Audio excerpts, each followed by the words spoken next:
Welcome viewers. We've got a panel of people here for the YouTube video. I'm going to get each of them to introduce themselves, starting with you, Lloydie.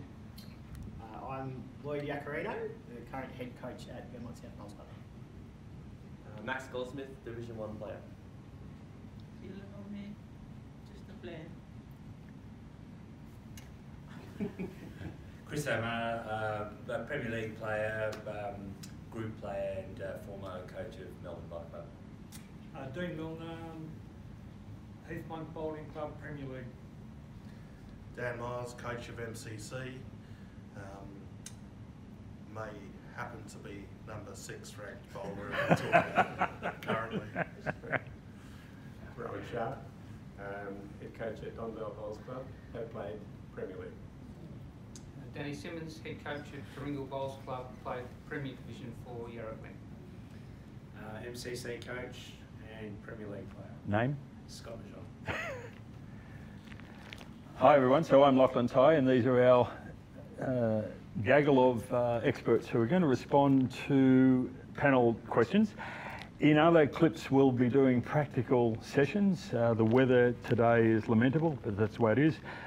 Before I forget it, Callum Bennington is our hard-working film producer here. Callum is on the committee of MCC, Premier League player at MCC, and we're at the MCC Bowls Club as we talk.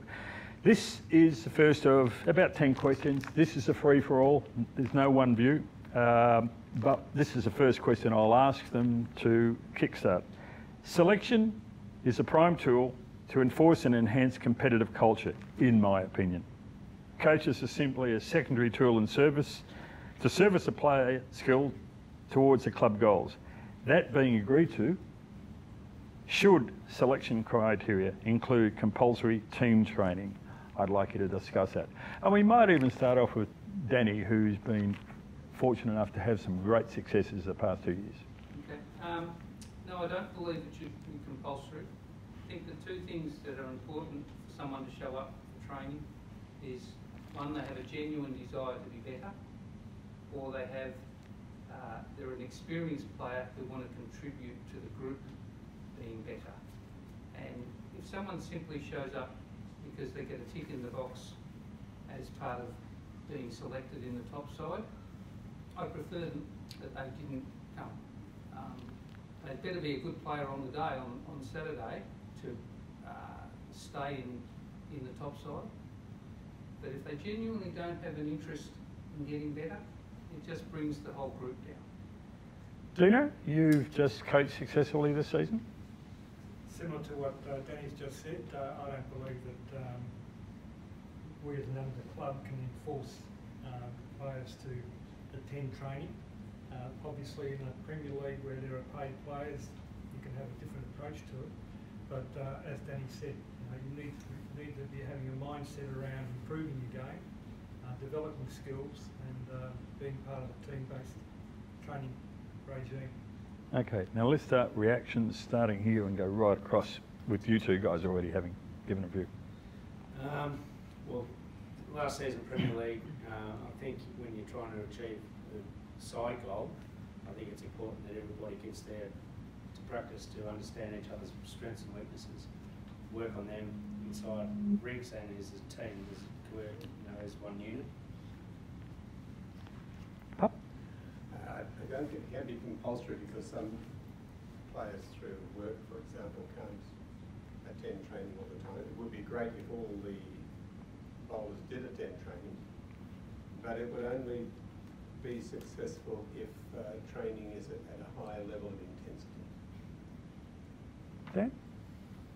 What Danny said was perfect. I think there's too many players who just rock up to training and practice to tick a box, to say, yeah, I'm here, and just expect to be picked in a high side. Ideally what you want to happen is for each individual to want to improve and want to be there and better their skills so that they will be picked in a high side. Yeah. I think it should be culturally compulsive from a side perspective. And what that I mean is that if your club has goals and objectives that you want to achieve by the end of the year. It's shared amongst the teams that want to be part of that success, and they need to understand what the consequences are for not turning up to training, and that's a cultural thing. Yep, it's an amateur sport.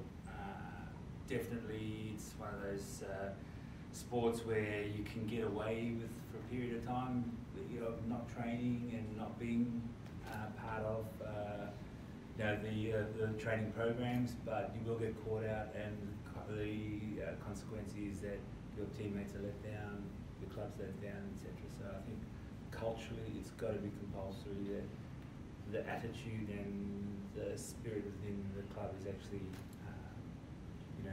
forceful of that, and so it's the peers that make it happen, not the coach, not the selectors, not the president or the board members. It's actually the peers that enforce it. Philo? Yeah.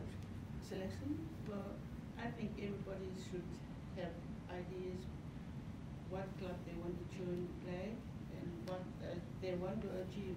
It's all up to you.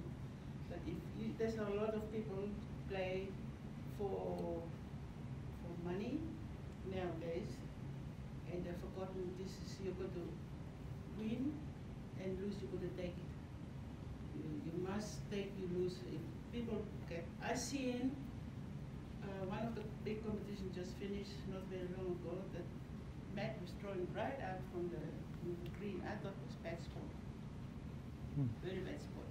You got to even if you're not happy with the team, but you can't blame the team. Or you can't blame yourself because you have a team to play with. And if everybody trying their best, but you don't have to sort it out that you're a bad sport person. That's the way I think about goals. Max? Yeah, I think there has to be a real desire to get better, and if that means you go to training, then that's fair enough. If you decide that you don't want to really work at it, then if you don't turn up, it's okay in my eyes. Lloydie? First season at Vermont, we enforced a no play if you didn't train on a Thursday night. After coming in and seeing the culture of training wasn't there, was fortunate to work under Bear at Melbourne as a head coach, and he spoke about flexibility and culture and wanting and desire to train. It didn't work. What I found is sometimes our hardest trainers were the ones that weren't being picked on Saturdays because they couldn't come at that specific time. So I think you have to have trust in your players and believe that they're doing the right thing by you, and the results will show by on Saturday by performance.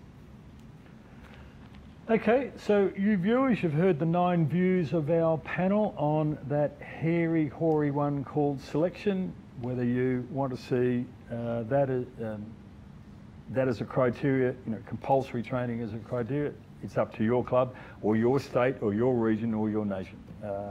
But we'll leave that to you. So for this particular clip, we'll farewell you and thank you very much, panel.